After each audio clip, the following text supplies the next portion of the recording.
Um bom dia para os meus pimpolhos da INF 26 Manhã, do Grau Técnico Natal Centro. Hoje estamos iniciando a nossa quinta aula juntos, na disciplina de Enfermagem na Saúde da Mulher, e como temática proposta para conversarmos, vamos falar sobre as alterações comportamentais que ocorrem durante a gestação, né? Comportamentais mais fisiológicas. Iremos falar também acerca do preparo das mamas para o aleitamento materno e iniciaremos a temática de intercorrências obstétricas, falando sobre o abortamento. Inicialmente, gente, nós precisamos ter bem definido em mente, bem claramente, né, que o processo gestacional é uma ocorrência, é um evento que é natural ocorrer na vida da mulher, né?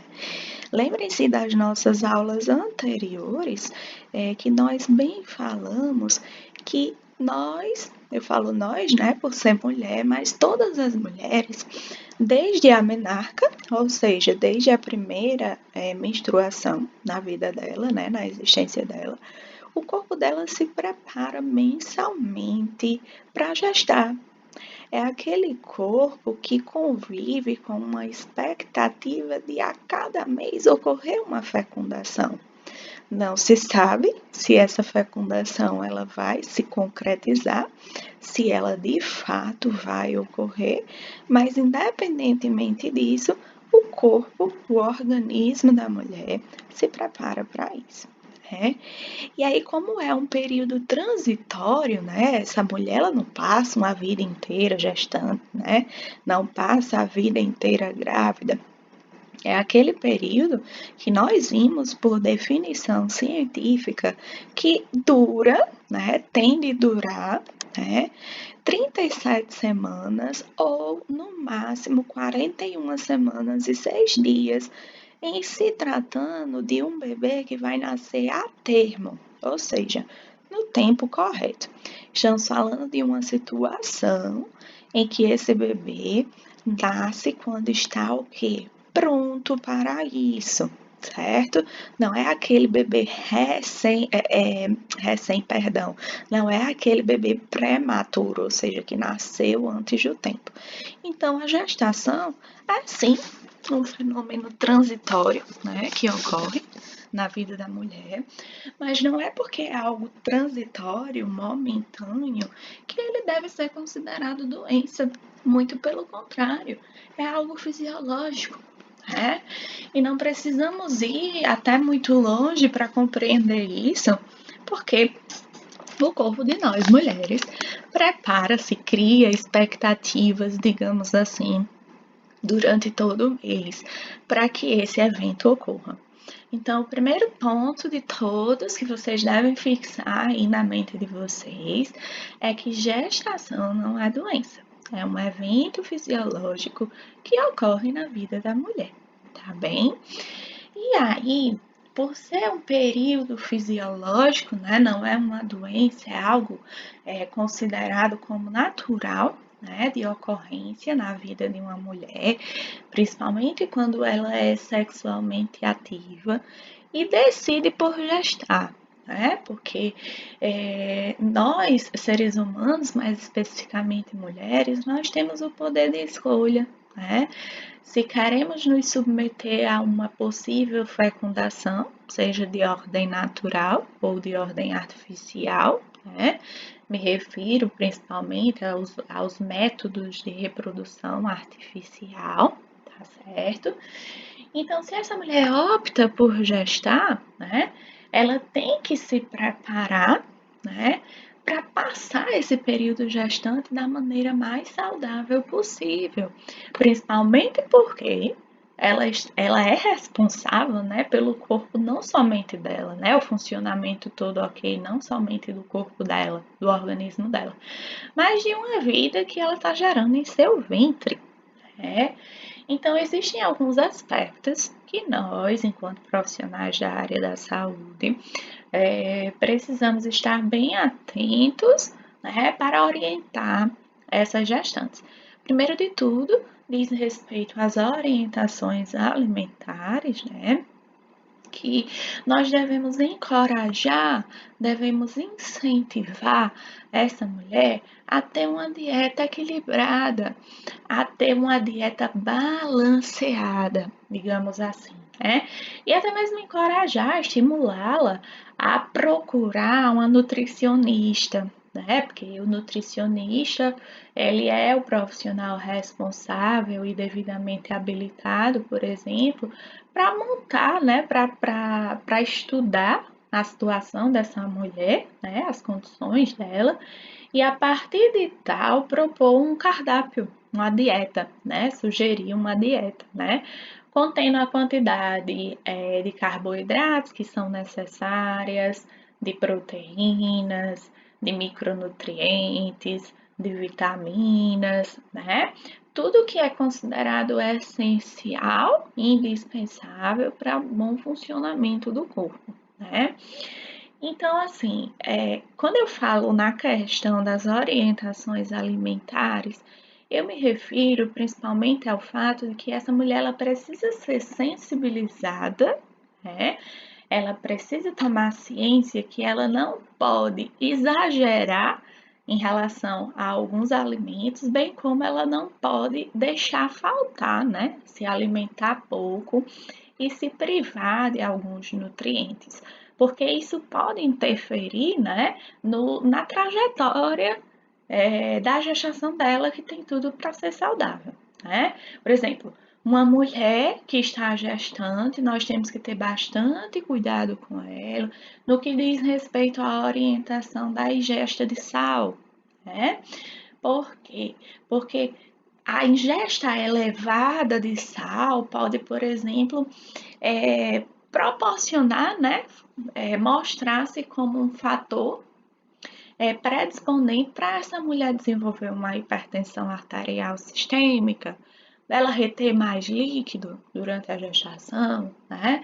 Da mesma forma que uma mulher gestante, quando faz o uso, né, a ingesta, né, quando come muito carboidrato, entendam carboidratos como sendo massas, né? Ela tem uma enorme chance de desenvolver uma diabetes gestacional, tendo em vista que carboidratos são moléculas grandes de glicose, né? Várias glicoses juntinhas formam o carboidrato. Então, quando nós fragmentamos esse carboidrato, torna-se glicose. Enfim, precisamos ficar bem atentos em relação a isso, né? Bem como precisamos alertar, né, essas gestantes no que diz respeito ao uso de medicamentos. O ideal é que se evite ao máximo, né, o uso de medicamentos e que, se for necessário, que seja por prescrição médica, né, que seja um aconselhamento médico, que seja algo que seja instituído pelo médico, né? Porque lembrem-se lá das nossas aulas passadas que, por intermédio do cordão umbilical, da placenta, esse bebê ele está vulnerável, digamos assim, a tudo que essa mãe ingere, seja alimento, seja medicação. E farmacologicamente falando, algumas medicações elas têm o superpoder de ultrapassar a barreira placentária, ou seja, de chegar diretamente ao bebê. E isso pode funcionar como algo negativo. Então, a questão do uso de medicamentos deve correr apenas conforme a orientação e prescrição médica, certo? E, como nós falamos na aula anterior, né, é indiscutível que o profissional de saúde tem um papel fundamental durante as consultas de pré-natal, né? Entendam como consultas de pré-natal aquelas consultas que serão realizadas antes do nascimento do bebê, pré-natal, pré-nascimento, né?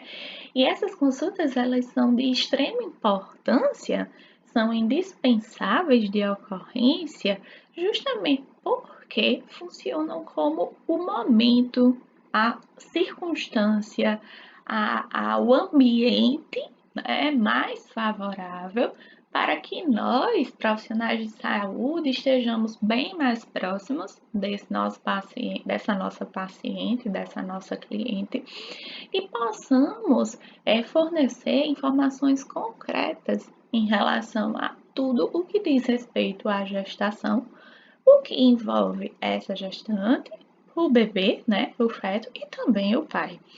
Não esqueçam do pai, tá certo, gente? Então, dando prosseguimento, né, e falando de uma forma mais específica das orientações que nós devemos fornecer durante as consultas de pré-natal, dentre elas está a questão do aleitamento materno, né, do preparo dessas mamas, né, dessa mulher, dessa gestante, para quando ela vier a parir, né, a dar à luz, as mamas estarem todas ok para que esse bebê mame de forma efetiva, tá certo? Então, no ambiente, né, nas consultas de pré-natal, nós, enquanto profissionais da saúde, precisamos ressaltar muito para essa mulher o quanto o aleitamento materno, né, o ato dela oferecer a mama para o bebê mamar, né, para o bebê se alimentar, né, através da glândula mamária, o quanto essa atitude, o quanto esse ato é extremamente importante. É, e quando eu falo que é extremamente importante, não é um exagero, né? Tendo em vista que algo que é importante para mim pode não ser importante para vocês, digamos assim. Mas quando eu digo que é extremamente importante, gente, porque beneficia tanto o bebê quanto a mãe, né? Então, se é algo que é bom para as duas partes envolvidas, é interessante, né? É extremamente importante.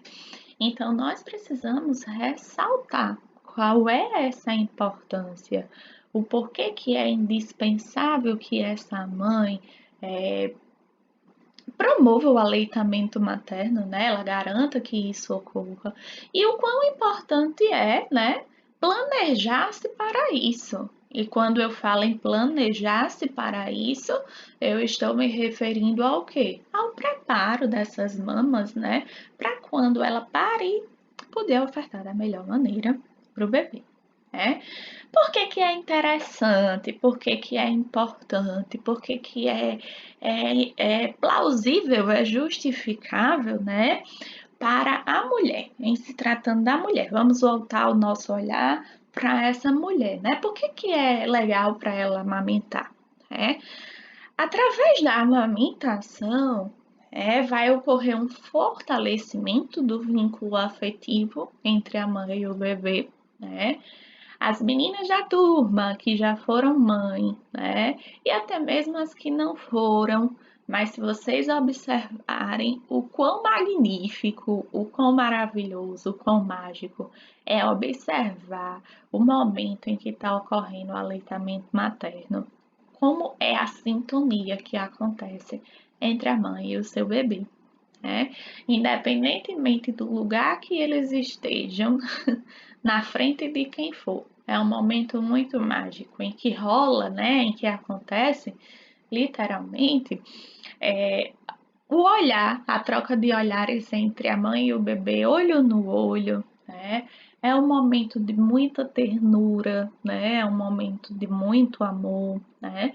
Então, isso fortalece muito o vínculo afetivo que já existe entre a mãe e o bebê, né? Teoricamente, desde o momento que ela sabe que está gestante, né? Nós, mulheres, eu pelo menos, né? Por exemplo, eu não sou mãe, mas eu tenho um super instinto materno, né? Então, imagina para uma pessoa quando é como eu, um dia, eventualmente, se eu engravidar, né? Esse amor, ele já nasce de uma forma tão grandiosa desde o momento que essa mãe sabe que está gestando, né? Então, ocorre esse estabelecimento de vínculo afetivo e depois do nascimento do bebê, esse vínculo que já foi formado, ele vai ser o quê? Fortalecido. E uma das maneiras de fortalecer esse vínculo afetivo é justamente através de quê? Da amamentação, tá certo? Quando o bebê mama no seio materno, né? Independentemente dessa mulher ter dado à luz por parto por via vaginal, certo? Ou por parto cirúrgico, né? O parto cesariano, que nós falamos. Essa mulher, vocês concordam comigo que ela sofre riscos de ter uma hemorragia, por exemplo, seja por parto em decorrência de um parto vaginal ou de um parto cesariano? Então, pois bem, o ato dela amamentar, né, ou seja, o ato dela dar de mamar ao filho, reduz muito o risco de hemorragias. Então, isso é muito bacana, é muito interessante para a mulher, né? Outra coisa, é natural que durante o período gestacional essa mulher ganhe peso, né? Não é para ser aquele ganho de peso exagerado, tá certo, gente? É aquele ganho de peso que é considerado normal, dentro da faixa normal, dentro do esperado, para uma gestação de pelo menos 37 semanas.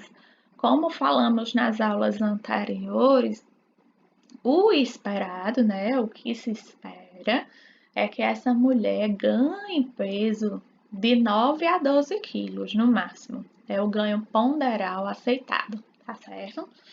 Então imagina que quando essa mulher dá à luz, né, quando ela pare, ela não perde imediatamente esse peso que foi ganho, né? Tendo em vista que o peso que foi ganho não foi só relativo ao bebê que está dentro do útero, né? Ela precisou comer um pouco mais, se alimentar um pouco mais, por mais que a dieta fosse balanceada, controlada, essa alimentação, é natural ocorrer um certo ganho de peso, né? Então, após parir, né, essa mulher que vai entrar no puerpério, entendam como puerpério a fase que se segue após o parto, após uma mulher ter dado à luz. Anotem aí, gente. Puerpério é o momento, é o período que corresponde ao momento posterior a mulher ter dado à luz, tá certo? Então, essa mulher, após parir, ela passa a ser chamada de quê? De puérpera, certo? Durante a gestação, ela é chamada de gestante e no momento do parto, ela é chamada de parturiente, certo? Ela está parindo, então ela é chamada de parturiente, tá bom? Então, durante o puerpério, essa mulher ainda está com um peso acima do que era aquele que ela tinha antes de engravidar, né? Então, as evidências científicas, né? O que se tem registrado na literatura científica já aponta, né? Para o fato de que amamentar o bebê favorece a perda do peso que ela ganhou durante a gestação, certo? Fora que durante a gravidez, né, conforme o bebê vai evoluindo, o útero dela vai crescendo, né? Cresce bastante. Então, não é imediatamente após ela parir que esse útero volta ao tamanho normal, não, gente. De forma alguma, ele vai precisar passar por um processo, né? Para poder retornar aquele tamanho que era antes dela engravidar e passar por todo esse período de gestação. Então, a literatura científica também aponta para o fato de que o aleitamento materno contribui para a regressão uterina. O que seria regressão uterina? Significa o útero, né? Após essa mulher parir, é o período que o útero precisa ser submetido ao processo de retornar ao seu tamanho anterior à gestação, à gravidez, né? Então, o aleitamento materno, ele também ajuda nisso, né? Como eu já falei em algumas das nossas outras aulas, o aleitamento materno em livre demanda, certo? Anotem esse termo, aleitamento materno em livre demanda, que significa o quê, professora? Aleitamento materno em livre demanda, gente, é simplesmente essa mãe disponibilizar-se a oferecer, a dar de mamar, né, a qualquer momento que o bebê quiser, certo? Então, é uma livre demanda. Não é aquela amamentação que ocorre de 3 em 3 horas ou de 4 em 4 horas. É a qualquer momento que o bebê quiser, né? A literatura científica aponta também, né, que o aleitamento materno em livre demanda, certo? Funciona como um método contraceptivo, ou seja, evita novas gestações. Mais novas fecundações, né? Digamos assim. Mas o meu conselho para vocês, como diz minha mãe, quem aconselha amigo não existe nenhum método contraceptivo, né? É um método de evitar a gravidez, no bom português, né? Que seja 100%, tá bom? Então, nós não devemos nos confiar, ou então, quando nós fornecermos essas orientações para essa puérpera acerca dessa propriedade, né, dessa característica que o aleitamento materno tem, devemos sempre ter em mente e enfatizar, né, também, que nenhum método contraceptivo é totalmente 100%, tá bom? Mas fiquem sabendo disso aí, tá bom? Silvia, e o que é bom para a criança? Qual é a parte que o aleitamento materno ele é positivo para a criança? Primeiro de tudo, gente, isso é algo que é conhecimento por parte de todos vocês, acredito eu, né? É um alimento que ele é completo, tá bom? No leite materno existe todas as proteínas, todos os lipídios, todos os sais minerais, todas as vitaminas, né? Anticorpos, né? Falando aí no sistema imunológico, que são necessários para o bebê, certo? Então ele tem de tudo um pouco, tá bom? Então, é um alimento completo, né? No leite se tem tudo que esse bebê precisa, né? Imagine vocês que após o nascimento do bebê, uma das primeiras coisas, né? Uma das coisas principais, né? Uma das coisas que são elencadas como prioritárias na sala de parto é após prestar os cuidados imediatos e imediatos ao bebê, que vocês vão ver lá na disciplina de saúde da criança e do adolescente, tá bom? Mas depois que são feitos aqueles cuidados mais emergenciais, mais prioritários com esse bebê, como a questão de aquecimento, de clampeamento de cordão umbilical, aspiração de vias aéreas superiores, ausculta cardíaca, pulmonar, administração de vitamina K, enfim.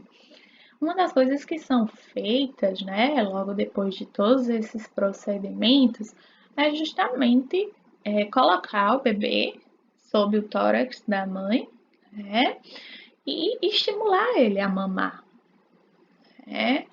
Então, imaginem que é o primeiro alimento que esse bebê recebe, né?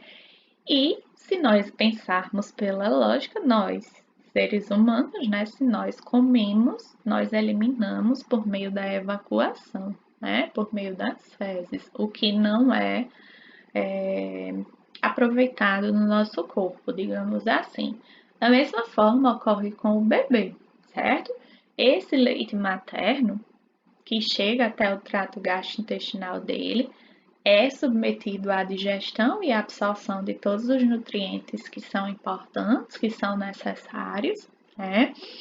E o que não é necessário precisa ser eliminado na forma de quê? De mecônio. Mecônio, gente, é a nomenclatura que nós damos para as primeiras fezes do bebê, tá certo? Então, é positivo o leite materno para a criança porque facilita, né, colabora com a eliminação de mecônio, que são as primeiras fezes, né? Diminui a incidência de icterícia. O que é, Silvia, essa incidência de icterícia? Com certeza, vocês já ouviram falar ou já vivenciaram uma situação em que quando o bebê nasce, tá tudo bem, tá tranquilo, tudo ok. Mas depois, por exemplo, das primeiras 24 horas após o nascimento desse bebê, percebe-se que ele está com a pele um pouquinho mais amarelada do que o comum, ou quando abre o olhinho, né, essa partezinha branca do nosso olho, que nós chamamos de esclera, né, do globo ocular, tá bem amarelada, né, ou alaranjada em casos mais extremos, né. Isso é o que nós chamamos de icterícia. Quando o bebê fica amarelinho ou alaranjadozinho, tá certo? Que tem a ver, né, com a questão do metabolismo da bilirrubina. Vocês vão ver isso melhor lá na próxima disciplina, certo? Saúde da criança e do adolescente, tá? Então, o que é essa incidência de icterícia, né?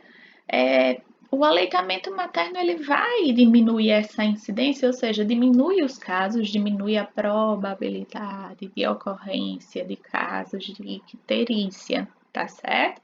O bebê que está em aleitamento materno desde os primeiros minutos de vida, existe uma probabilidade bem maior de ele não desenvolver icterícia e não precisar fazer aquele banho de luz, aquela fototerapia que alguns bebês, vocês vão ter a oportunidade de ver isso, né? Precisam ficar na maternidade, né? A mãe pariu, tá tudo bem, mas aí ficam um tempo a mais na maternidade para que ele possa fazer essa fototerapia e tratar essa icterícia. Então, o aleitamento materno favorece o bebê na diminuição das chances de ocorrência de icterícia, né? Vai proteger esse bebê contra infecção. Reparem, se no aleitamento materno, né, se no leite materno que esse bebê recebe, existem anticorpos, ou seja, células de defesa, né, do sistema imunológico da mãe, por tabela, se essas células de defesa são passadas da mãe para o bebê pelo leite materno, ele vai estar mais protegido contra infecções, né? Outra coisa positiva, o aumento do vínculo afetivo também. É nesse momento que mais ainda o bebê reconhece a mãe, né? E diminui a chance de quê? De alergias. Imaginem vocês que o leite humano, o leite que uma mãe produz, é totalmente diferente do leite da vaca, certo? Existem proteínas diferentes de um leite para o outro, né? Então vejam, é mais fácil, é mais provável que esse bebê desenvolva uma alergia ao leite da mãe ou ao leite da vaca. Ele vai desenvolver em relação ao leite da vaca, né? A vaca, ela produz o leite para alimentar os bezerrinhos dela, né? E nós, seres humanos, produzimos o leite para alimentar a nossa cria, os nossos filhos. Então, existe especificidade de proteínas, tá bom?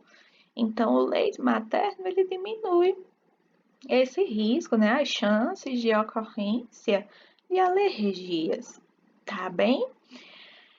Outra coisa, que de uma forma geral é super positiva, tá certo? O aleitamento materno, o leite materno faz com que essa mãe economize, né? Se nós falarmos em fórmulas, né, de leite, como NAN1, NAN Comfort, enfim, existem várias fórmulas de leite, né, artificiais para crianças, e acreditem, essas fórmulas são caríssimas, caríssimas. Então imagina que privilégio essa mãe poder estar produzindo leite e poder amamentar o seu filho diretamente na mama, diretamente no peito, né? Então isso é um aspecto muito positivo, tá bom, gente? Não esqueçam disso, tá bom? Silvia, e como é? Por que que essa mulher ela precisa preparar as mamas para poder dar de mamar quando o bebê nascer, ou seja, quando ela parir? Gente, principalmente para as mamães de primeira viagem, né? As que nunca foram mães, né? Essa mama dela nunca teve a finalidade de amamentar. Então, vai ser uma grande novidade, é verdade? Então, elas precisam, digamos assim, preparar essas mamas da melhor maneira possível, tá? Para evitar algumas complicações quando começar a dar de mamar, como por exemplo, para evitar fissuras mamilares, rachaduras no seio, tá certo? Mastite, tá? Sangramentos, dor, enfim, ou então até mesmo dessa mama, desse peito, né, não ter o bico, né, o bico do peito, popularmente dizendo, adequado para esse bebê sugar e ser ejetado leite, né? Então precisa ficar bem atento em relação a tudo isso. Então, como é que nós, profissionais da enfermagem, conseguimos contribuir, né? Novamente, durante as consultas de pré-natal, devemos fazer a avaliação sempre dessas mamas, né? Ver como é que está a questão do crescimento dessas mamas, da presença da rede de Haller, como nós vimos na aula passada, como é o bico desse seio, certo? Se ele é protuso, né? Ele é para fora, se ele é invertido, se ele é plano, né? Precisamos orientar essa mulher em relação à higienização dessa mama, de não usar muitos produtos, principalmente que tem cheiro, que tem corantes, alguns sabonetes, né, específicos, usar sempre sabonete neutro, né, durante o banho. Não precisa usar nenhuma bucha para esfregar o seio, para esfregar o peito, né? Algumas pessoas têm essa ideia de que usar aquelas buchinhas vegetais, ainda que sendo de forma muito leve e sutil, prepara melhor a mama para dar de mamar. Não, tá? Então, só lavar com o sabonetezinho, com o sabão neutro, tá certo? Orientar sempre essa gestante a fazer o uso de sutiã, né? Porque além de promover a sustentação das glândulas mamárias, vai promover um contato da pele da mama com o tecido do sutiã. Então, de certa forma, isso fortalece, né? Esse contato, esse cisalhamento fortalece, deixa essa mama mais pronta, digamos assim, né? Não é indicado de forma alguma, gente, que essa mulher use cremes, ainda que sejam ditos como específicos, ainda que sejam indicados para a mama da mulher que está gestante, porque na indústria farmacêutica e na área de cosmetologia, né, a área de cosméticos, de tudo tem, né? Mas essa mulher, ela precisa ter uma orientação a mais, ela precisa ter um senso, né, um norte de que não é necessário fazer o uso desses cremes ou até mesmo pomadas no mamilo. Existe uma coisa que é muito boa, muito indicada, né, que é justamente fazer o banho de sol nas mamas nas primeiras horas da manhã. Como seria isso, Silvia? No solzinho de 6 a 7 horas da manhã, essa mulher, se ela tiver condições, né, a depender do local que ela more, fazer a exposição desses seios para tomar banho de sol, né, para que eles fiquem mais bem preparados, né, mais ok, né, digamos assim, para esse aleitamento materno. É algo que é simples, que pode ser feito por qualquer pessoa e que faz toda a diferença, tá bom? Então, nós temos essa função, sim, de orientar as mulheres em relação a isso, tá? Uma informação, um adendo para vocês em relação ao aleitamento materno. O Ministério da Saúde, anotem isso, tá bom? O Ministério da Saúde indica, orienta que o aleitamento materno ocorra de forma exclusiva até os 6 meses de idade da criança. O que é que eu estou querendo dizer? Segundo o Ministério da Saúde, essa criança deve somente se alimentar de leite materno até o 6º mês de vida.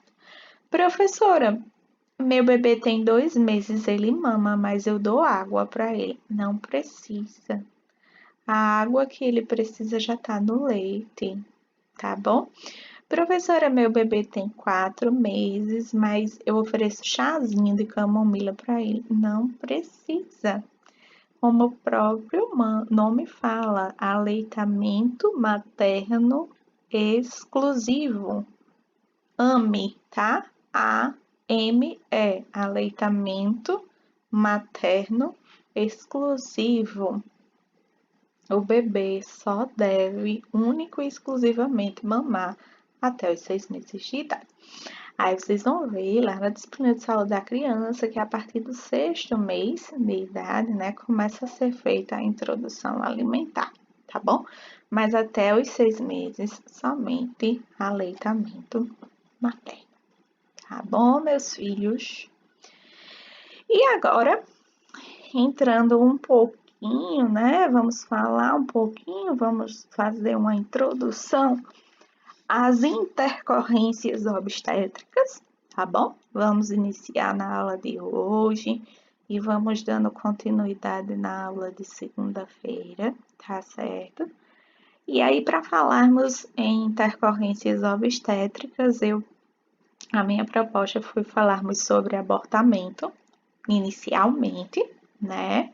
Vamos seguindo todo o percurso de vida dessa mulher, primeira menstruação, como é que ocorre essa menstruação, nós vimos como é o ciclo ovariano, nós vimos como é o ciclo menstrual, né? E se todo o corpo dessa mulher se prepara e ocorrer uma fecundação seguida da nidação, nós temos uma gestação.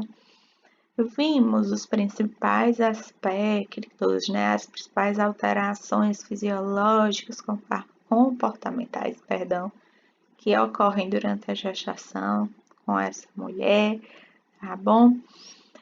Vimos os sinais e sintomas bem específicos, né, em relação à gestação.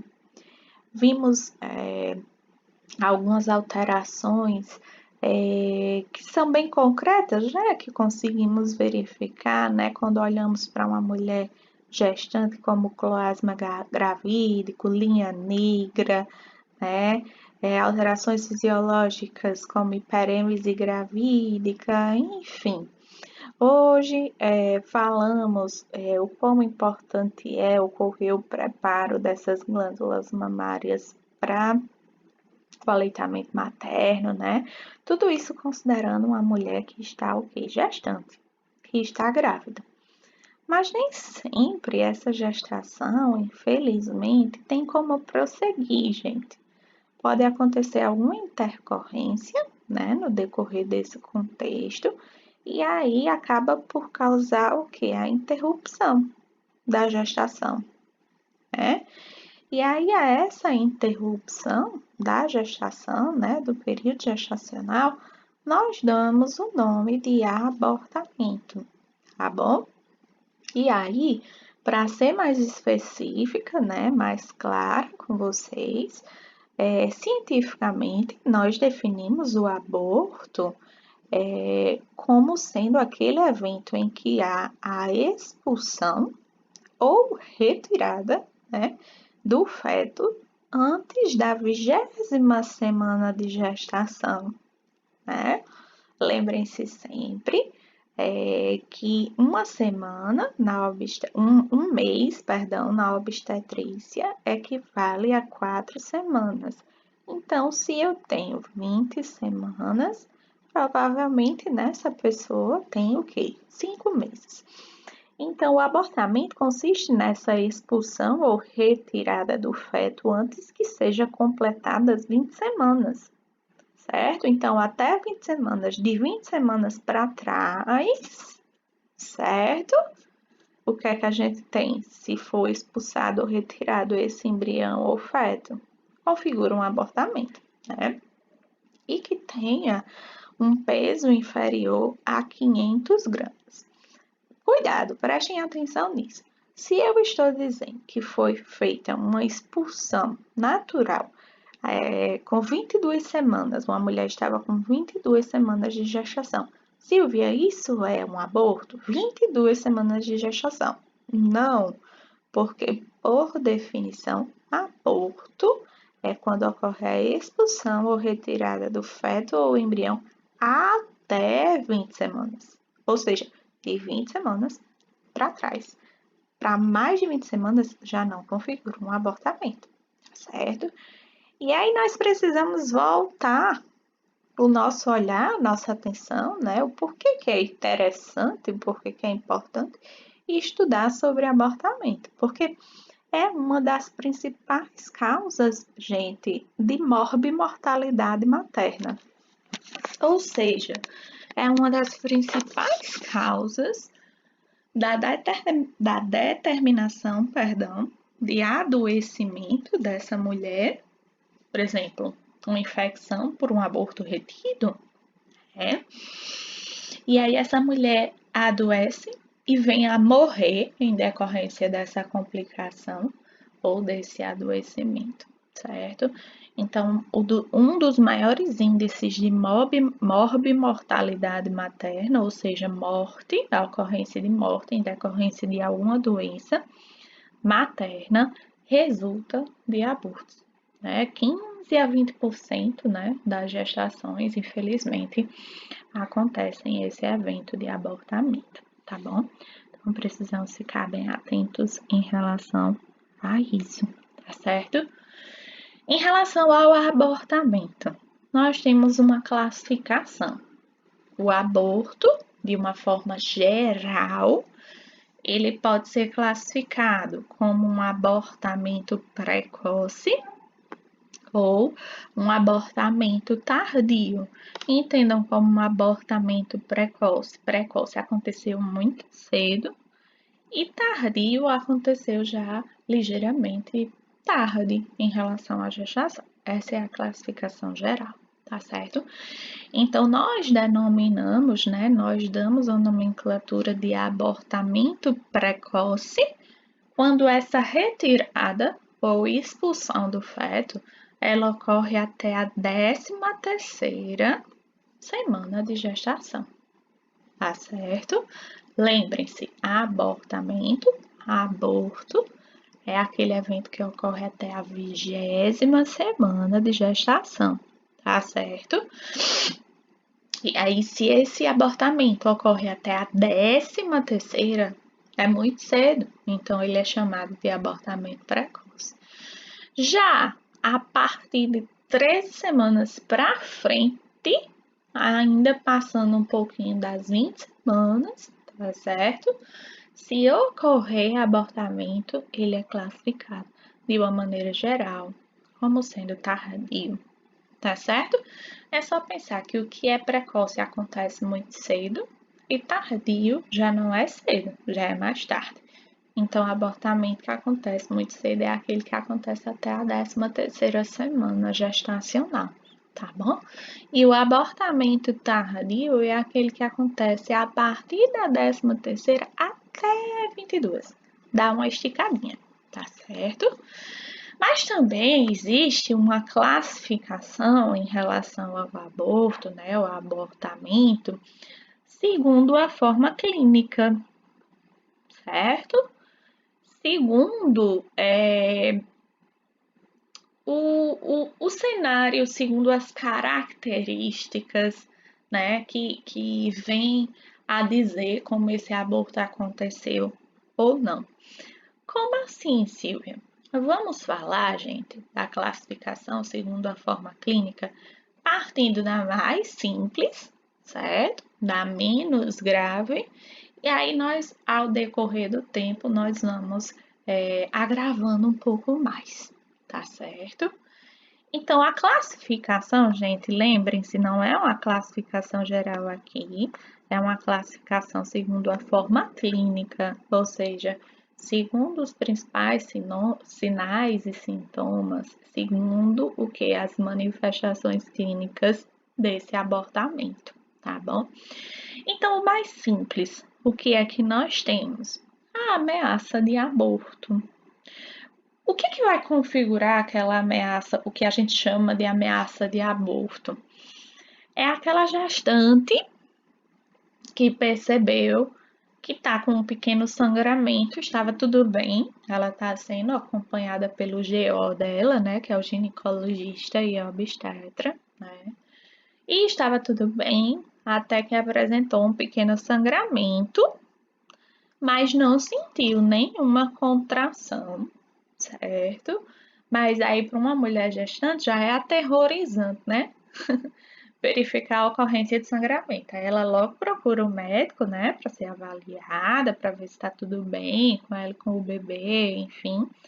E aí, quando o médico faz a avaliação, né, faz o toque, vê que o colo do útero continua fechadinho, não teve alteração nesse colo uterino, né? É feita uma ultrassonografia para verificar a presença dos batimentos cardiofetais, ou seja, dos BCF, tá certo? Eles estão presentes, né? Essa dor que essa mulher sente, ela é bem pouca quando existe, né? Porque às vezes nem dor ela sente, tá? E aí, o que é que o GO, o ginecologista e obstetra dessa mulher recomenda, né? Que ela tenha repouso, né? Que não faça nem pequenos e nem grandes esforços, uma maneira de quê? De assegurar o conforto, né? E segurança para essa gestante e para esse bebê.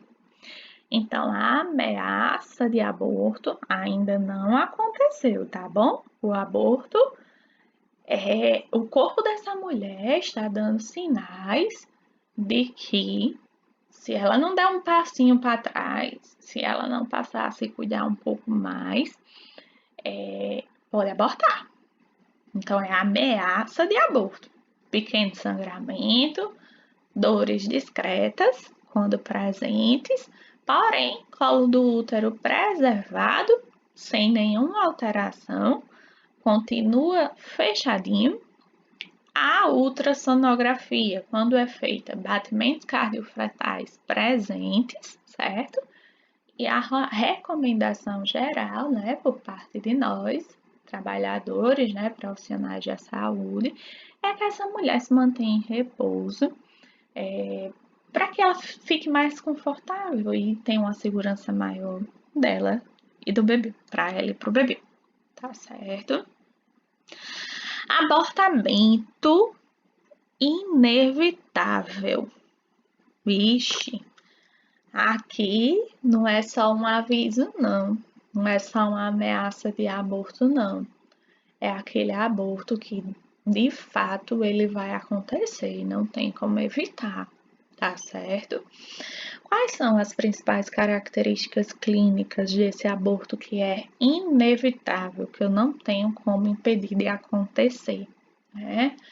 Essa mulher vai apresentar sangramento uterino, né? Sendo que esse sangramento é diferente daquele sangramento lá da ameaça de aborto, que era em pouca quantidade, né? Bem discreto. Aqui já é um sangramento moderado, vermelho vivo, ou seja, está sangrando naquele momento e com coágulos de sangue, tá certo? Dilatação da cérvice, dilatação cervical, dilatação do colo do útero. Lembrem que lá na ameaça de aborto o colo do útero está preservadinho, tá certo? Aqui não. O colo do útero já está o quê? Dilatando. É como se essa mulher estivesse entrando em trabalho de parto, só que não é um trabalho de parto, o bebê não está pronto ainda para nascer, né? E a dor que lá na ameaça de aborto era bem discreta, aqui não, dói muito e persiste, né? Não cede com medicação, né? Qual é a conduta clínica? Essa mulher, indiscutivelmente, ela precisa ser internada, ela precisa ficar hospitalizada. É aquele aborto que literalmente está ocorrendo, não tem como reverter, né? E aí, gente, existe um procedimentozinho que eu não sei se é do conhecimento de vocês, mas caso não tem problema, vocês vão entender, vão aprender agora, tá bom? Que se chama curetagem. O que é uma curetagem, tá? É a retirada do bebê, do feto, do bebê não, né? Do feto, ainda é um feto, né? Vai lá dentro cirurgicamente e tira esse concepto, tá? Posso até mandar um vídeo para vocês explicando direitinho o que é curetagem, tá? Usa-se instrumentos específicos, uma cureta, para puxar para fora esse concepto, né? E aí, quando realizar a curetagem, né? Não é sempre que um aborto, quando ele ocorre, vai ser necessário ou é indicado realizar a curetagem, tá? A curetagem, perdão, ela só é indicada se a idade gestacional dessa mulher que abortou é menor do que 12 semanas, tá certo? Ai, Silvia, abortou e tem 14 semanas. Não, então a curetagem já não é indicada, tá certo? A curetagem é um procedimento que só é indicado se essa mulher tiver gestante com no máximo 12 semanas. No máximo, tá? E aí, lembrando sempre, um mês é igual a uma semana. Aliás, um mês é igual a 4 semanas, me perdoem. E se eu tenho 12 semanas, provavelmente essa mulher tá com o quê? Com 3 meses, é verdade? Então, essa curetagem, esse método só é indicado se essa mulher tiver no máximo 3 meses ou 12 semanas, né? Silvia tem 13 semanas, sei lá, 14, 15 semanas de gestação. Não vai fazer essa curetagem, vai esperar a expulsão do feto, certo? Que esse feto esse feto seja expulso do corpo dessa mulher por via vaginal mesmo, a partir da indução, né, com a administração de ocitocina, tá certo? A ocitocina é um hormônio, é uma substância que está muito relacionada, gente, à descida do leite para o peito da mulher, como se diz popularmente, né? Mas está relacionado ao enchimento dessa glândula mamária dessa mãe de leite, né? E a ejeção, que a gente chama de apojadura, né? E também está relacionado a contrações uterinas, por exemplo. Uma mulher, quando ela vai parir e as contrações dela não estão suficientes para ela dilatar e ter esse parto vaginal, mas já está na metade do caminho, instala-se um sorinho com citocina, ocitocina, né? E aí isso vai acelerando as contrações uterinas dessa mulher e provavelmente, né, tá ajudando, consequentemente, perdão, tá ajudando para que ela venha a parir mais rápido, tá certo? Então, a partir da administração de ocitocina, como ela tem essa propriedade de promover as contrações uterinas, lembrem-se da anatomia que o útero é um órgão muscular. E sendo músculo, contrai e relaxa, tá? Então, se é administrado ocitocina a essa mulher, esse útero dela vai ser o quê? Vai começar a fazer contrações. Aí, a partir do momento que ele faz essas contrações, naturalmente esse feto, tá? Vai ser expulso, tá bom? Então, fiquem ligadinhos nisso aí, tá certo? Existe um abortamento, gente, que nós classificamos como abortamento completo. O que é esse abortamento completo? É quando o bebê morre intraútero, né? O feto, só quero falar bebê, me perdoem. Quando o feto morre intraútero, tá certo? Mas não precisa fazer curetagem e também não precisa fazer a administração de ocitocina para estimular as contrações uterinas e posteriormente a expulsão do feto. No abortamento completo, ocorre uma expulsão total e espontânea, certo? Desse concepto. Todo o tecido fetal é posto para fora, fetal e placentário. É posto para fora por via vaginal, tá certo? Tem o sangramento, obviamente, né? No início, né? No ápice, né? Dessa expulsão, ocorre muita dor, mas conforme o tecido fetal vai sendo expulso, tá certo? Essas dores que são parecidas com cólicas, elas vão diminuindo, tá bom? E aí, né? Em caso de dúvida, porque por muitas vezes a mulher tem sangramento, é, às vezes não presta atenção, às vezes por exemplo, no momento que ela se senta no vaso sanitário para fazer xixi, ou então é uma mulher que não é tão atenta, enfim, e acha que foi só um sangramento discreto, o que é que se indica? Que seja feita uma ultrassonografia, né? Para de fato verificar que não existe mais o feto e nenhum tecido placentário, nenhum anexo embrionário, né, ali. Então, esse é o abortamento completo. No que ele vai diferir do abortamento inevitável, hein, professora? Lembrem-se que o abortamento inevitável é aquele que é preciso fazer curetagem até se esse abortamento, né, se essa morte fetal ocorreu até a 12ª semana de gestação, tá certo? Ou é preciso induzir esse útero a se contrair para colocar para fora o tecido fetal por intermédio do uso da ocitocina, tá certo? Aqui no abortamento completo, é o combo completo. A morte do feto e a expulsão desse feto, certo?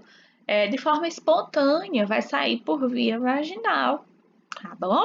Então, cuidado aí com essas coisinhas, tá certo? Abortamento incompleto. O próprio nome já sugere. O feto morreu intraútero, tá certo? Ocorreu sangramento, eliminou-se apenas uma parte desse tecido fetal e placentário, certo? Outra parte continuou dentro do útero dessa mulher. Então, ocorreu uma eliminação completa? Não, incompleta, né? Nesse caso, o sangramento é presente, não é discreto nem moderado, é intenso mesmo. É aquele fluxo bem grande, né, bem vasto. E nesse sangramento, nesse fluxo, pode ter partes, pedacinhos do tecido fetal. Imagina o quanto é sofrimento, o quanto de sofrimento e o quão doloroso é, né, para essa mulher, né? Então, nesse caso, é indiscutível que essa mulher precisa ficar internada, sim, para ter um acompanhamento mais específico, né? Para evitarmos algumas complicações, né? Para realizar também curetagem. Imagina que só saiu parte desse tecido fetal, precisa retirar o resto, né? Então, precisa o quê? Curetar, tá certo? Ok. Abortamento retido. O que é você reter uma coisa? Você deixar preso. Então, o que é esse abortamento retido? É a morte do feto que vai acontecer até antes da 20ª semana gestacional, sendo que ele não é eliminado, continua dentro do útero da mãe, certo? E aí, professora, mas e se não é eliminado? Gente, como eu falo para vocês, tudo no nosso corpo, bem como tudo na vida, tem 50% de chance de dar certo, de ocorrer dentro do esperado, e 50% de chance de não. Nesse caso, não saiu, não foi expulso, nem parcial, nem total, enfim. E esse concepto, esse feto, ele não pode continuar dentro do útero da mulher, não. Lembrem-se que só faz sentido a permanência ali, continuar ali, né? Se o quê? Se estiver vivo. Por quê? Porque ele vai se desenvolver, vai crescer, vai desenvolver, até ficar todo prontinho para poder vir ao mundo. Tá certo? Então, atenção para isso. Esse feto ele não pode continuar retido, não, lá no útero da mãe, né? Então, aqui, se liguem nesse lance. Aqui não há sangramento, né? Ou se tiver muito pouco, só aqueles raiozinhos de sangue, não vai ocorrer dor, tá? E simplesmente essa mulher ela passa a perceber. Por quê? Porque diminui os batimentos, perdão, diminui a movimentação fetal intraútero, né? E aí essa mulher, quando vai ser avaliada pelo GO, quando dá a ausculta dos batimentos cardiofetais, eles estão inexistentes, tá certo? Foi um caso que aconteceu com minha mãe. Antes dela engravidar do meu irmão, que é mais velho que eu, a gestação estava indo tudo ok. Ela já tinha percebido, né, as primeiras movimentações do bebezinho, era até um menininho. E do nada ele parou de mexer. E aí ela foi ser avaliada, não teve sangramento, não teve dor, nada. Mas quando foi ser avaliada pela ginecologista dela, o bebê estava morto, né? O feto estava morto, né? E aí o que foi feito? Minha mãe ficou internada, né? E aí ela foi induzida a um trabalho de parto, né? Não chega a ser trabalho de parto, porque parto é um conceito vivo, né? Um bebê nascendo. Foi induzida ao trabalho de aborto, né? Através de ocitocina, tá? Mas em algumas mulheres, o que é que pode acontecer? A depender da idade gestacional, o que é indicado? Curetagem, tá certo? Então, abortamento retido, o feto morre dentro do útero da mãe, não elimina nenhuma parte fetal, de tecido fetal, nem placentária. Teoricamente, tá tudo bem. Mas quando vai ser avaliado, vê-se que o bebê tá morto, que o feto tá ali morto, tá certo? Então, esse é o abortamento retido, tá bom? Abortamento infectado. Se é infectado, está associado ao quê? À infecção, certo? E aí, o abortamento infectado é aquele que está associado a uma infecção intrauterina. Uma infecção, gente, que só está comprometendo no momento o útero, que é o local que é destinado, né, para o crescimento e para o desenvolvimento dessa criança, desse bebê, tá certo? Então, é aquele aborto que ocorre associado a uma infecção que está restrita apenas o que? Ao útero. Não teve espalhamento, essa infecção ela não se espalhou pelo corpo todo. Tá certo? Tá restrito apenas o que? Ao útero. Então, é um abortamento infectado.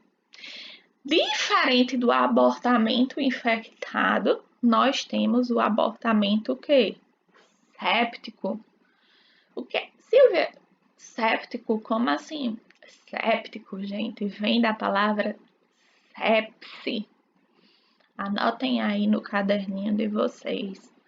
Séptico, puxa uma setinha e coloque sepse. S-E-P-S-E. Sepse, tá certo? E o que é uma sepse? No bom português, no popular, significa o quê?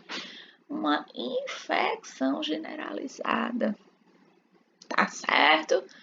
O que é uma infecção generalizada? Uma infecção que compromete o corpo todo, que compromete todos os órgãos. Silvia, e como é que uma infecção ela pode comprometer todos os órgãos? Opa, é só o agente etiológico da infecção, seja ele um vírus, uma bactéria, qualquer micro-organismo, cair na corrente sanguínea, tá certo? Se esse micro-organismo cai na corrente sanguínea, lembrem-se, meus queridos alunos, que o sangue ele é ejetado para todos os órgãos do corpo, ou seja, em todos os lugares do nosso corpo chega sangue, tá bom? E uma vez esse vírus, uma vez essa bactéria caindo na corrente sanguínea, chegando até o sangue, ele vai o quê? Infectar todos os órgãos, todos os tecidos, todas as células. Tá certo? Beleza? Então, imaginem que uma determinada gestante, ela tá com infecção generalizada. Tá certo? Caiu na corrente sanguínea. Não tem nenhum lugar do corpo dessa mulher que não esteja infectado, né? Então, é óbvio que isso vai comprometer também o que? O curso da gestação. Então, esse abortamento, né? Essa morte fetal é causada devido à sepse, ou seja, à infecção generalizada. O que é bastante comum, gente, no abortamento séptico? Que essa mulher tenha corrimento com odor fétido. Quando eu falo em corrimento com odor fétido, é aquele corrimento que ele tem um odor muito desagradável, é como se fosse podre mesmo, certo? Provavelmente, é muito provável, né? É natural que essa mulher sinta muita dor e é aquela dor que não passa, é persistente. Imagina, uma infecção generalizada, né? E aí, qual é a conduta que se espera, né? A conduta da assistência de saúde, a conduta médica, a conduta de enfermagem, né?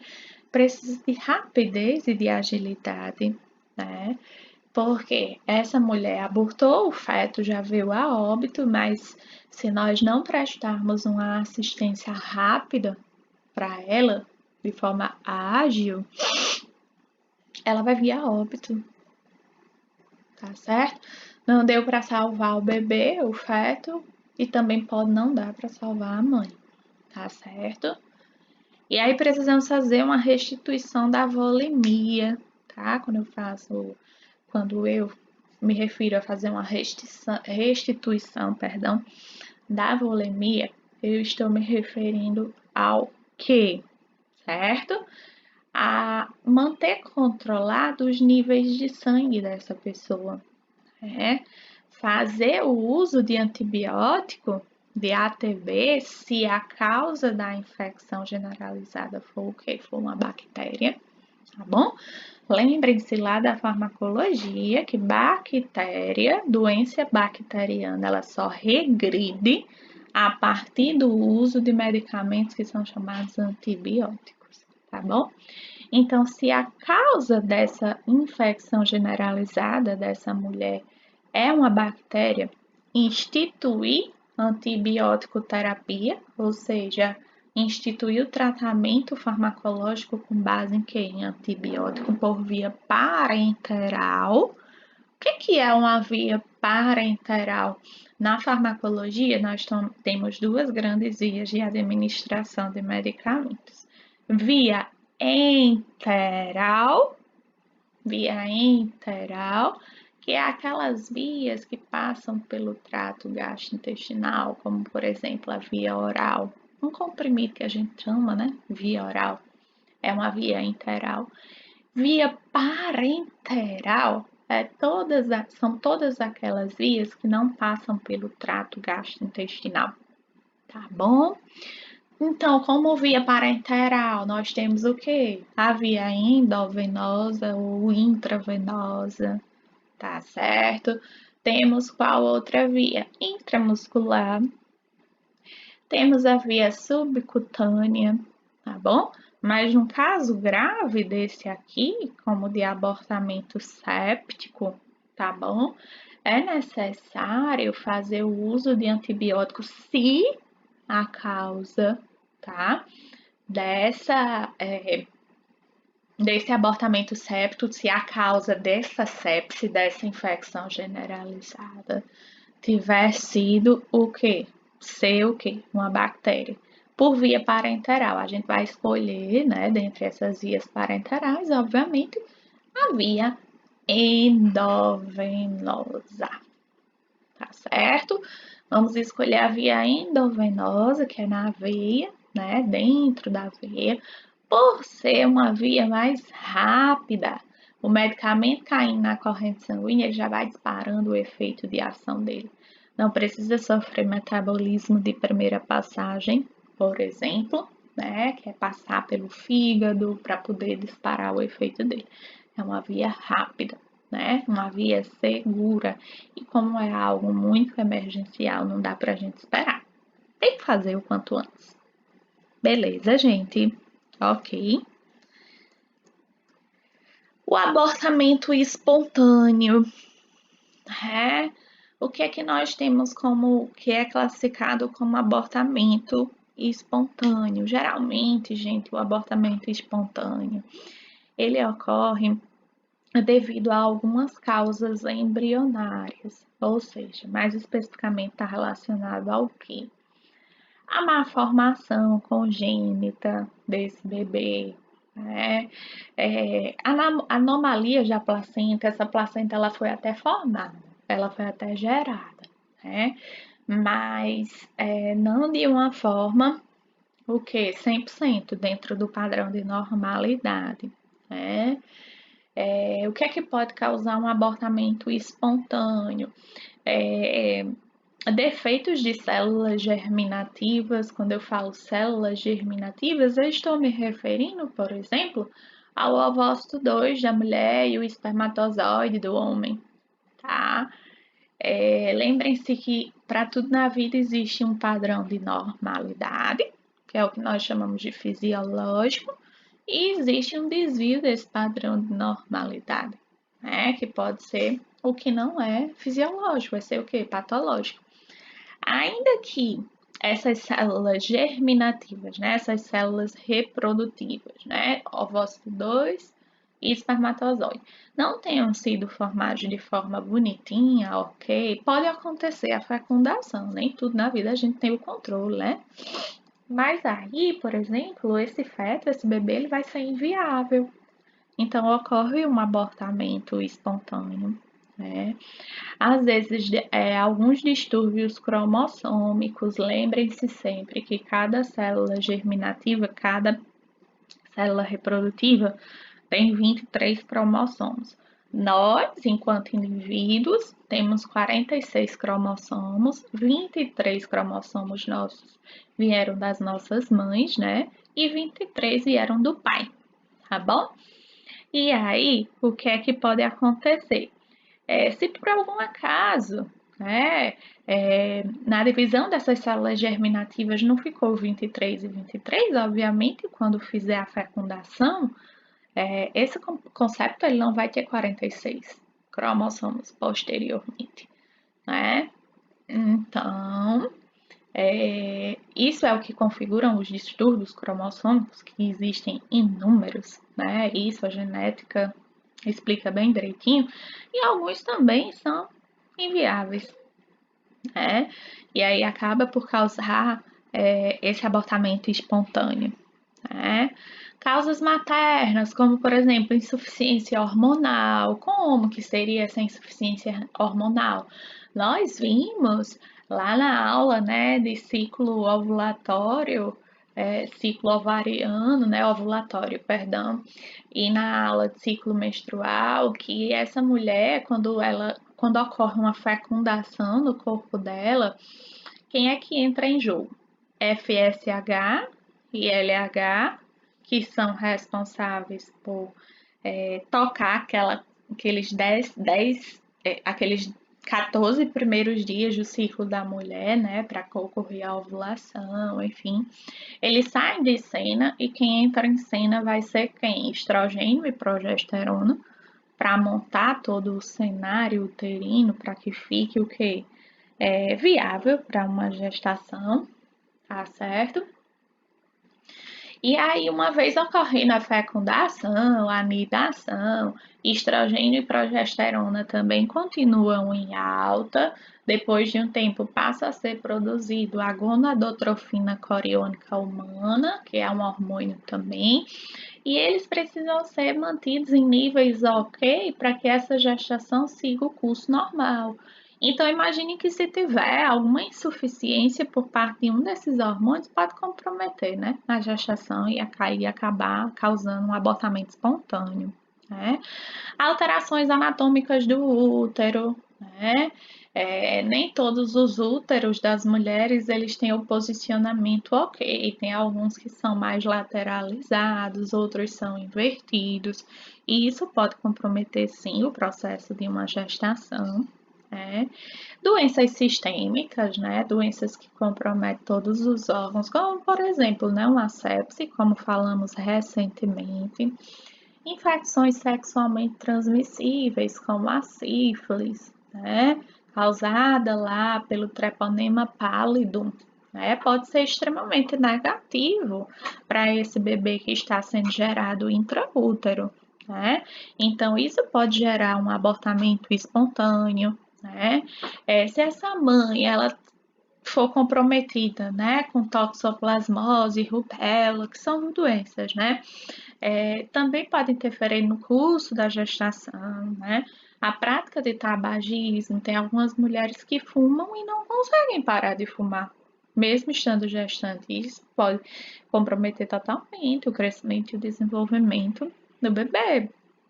O uso de substâncias tóxicas, principalmente de drogas ilícitas, né, com certeza vai comprometer o funcionamento desse corpinho, né, o curso dessa gestação, né. Alguns distúrbios nutricionais, imagina uma mulher que ela é anoréxica, né, que é um distúrbio nutricional, ou que ela é bulêmica, ela é diagnosticada com bulimia, tá?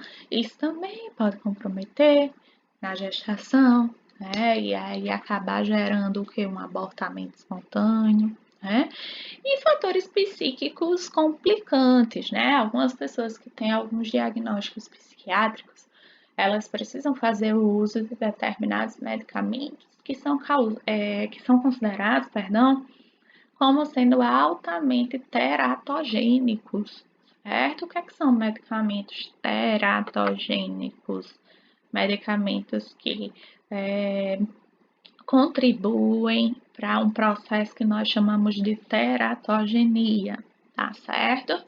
São medicamentos que induzem malformações no bebê. São medicamentos que ultrapassam a barreira placentária e chegam até o bebê. E aí, se esse bebê começa a ser mal formado, é claro que isso vai influenciar, né, no crescimento e desenvolvimento intraútero dele durante o período gestacional. Então, essas são as principais causas que podem, né, contribuir para a ocorrência de um abortamento espontâneo, tá bom? Eu sei que são muitos tipos de abortamento, mas o conselho que eu dou para vocês é pegar uma folha de ofício, tá? Colocar na posição horizontal, ela deitadinha, ao invés do posicionamento normal, deitadinha. E aí vocês fazem colunas. Em cada coluna, vocês colocam um abortamento específico, tá certo? E em relação às linhas dessa tabela, vocês podem fazer tipo sangramento, presente ou ausente. Aí vocês vão preenchendo de acordo com cada abortamento, né? Se é presente ou ausente, o sangramento, causas, aí a causa de cada um vocês colocam a causa, conduta, internação, né? A hospitalização, repouso, curetagem, indução do trabalho de aborto com ocitocina, porque fica tipo um resumão e vocês conseguem comparar um com o outro, tá certo? Posso até mandar uma imagem de um modelo, tá bom? Por fim, a classificação de abortamento induzido ou provocado, como o próprio nome sugere, gente, é a interrupção de uma gestação indesejada, né? Aquela mulher engravidou por acidente de percurso. Vamos e convenhamos que hoje em dia essa questão de acidente de percurso é algo bem complicante, né, gente? Com tantos métodos contraceptivos, poxa, será que não deu para usar nenhum desses, né? Aí depois da ocorrência de uma fecundação, de uma vida que já existe ali, a pessoa aí e provocar a morte, né? É algo bem complicado, mas consiste na interrupção da gravidez indesejada, tá bom? É uma prática ilegal, pelo menos aqui no Brasil, né? Em relação a nós, profissionais da saúde, né? O que é que diz o nosso código de ética? Que isso é uma proibição, é uma infração gravíssima, porque isso constitui algo antiético da nossa parte, né? Nós não temos o direito de provocar a interrupção da vida de ninguém, sob nenhuma circunstância, né? E aí, como que é feito esse abortamento induzido, né? Administração oral ou injeção intrauterina de substâncias ou até mesmo colocação de pílula no canal vaginal, né? Para promover essas contrações uterinas e aí, consequentemente, a eliminação do concepto, né, do feto, e também pode ocorrer a inserção de objetos estranhos, né? É a famosa coragem, né? A pessoa tem que ter muita coragem para inserir um objeto estranho vaginalmente, intraútero para tirar um bebê, enfim, é algo bem complicado. Tá certo, meus amores? Então é isso. A proposta da aula de hoje foi essa, tá bom? Deixo a mensagenzinha motivacional aí para vocês. Estuda que a vida muda e muda mesmo, tá, gente? É uma das principais maneiras de a gente mudar o contexto da nossa vida, de buscarmos dias melhores e termos a certeza de dias melhores. É a partir do estudo, tá? O conhecimento, o saber, o estudo, ele é transformador. Então, utilize-o de forma que favoreça a cada um de vocês, tá certo? Para que vocês tornem-se excelentes profissionais, tá bom, meus amores? Qualquer dúvida, me disponibilizo a sanar, a retirar antes do início da nossa próxima aula, tá bom? Fiquem com Deus e até a próxima.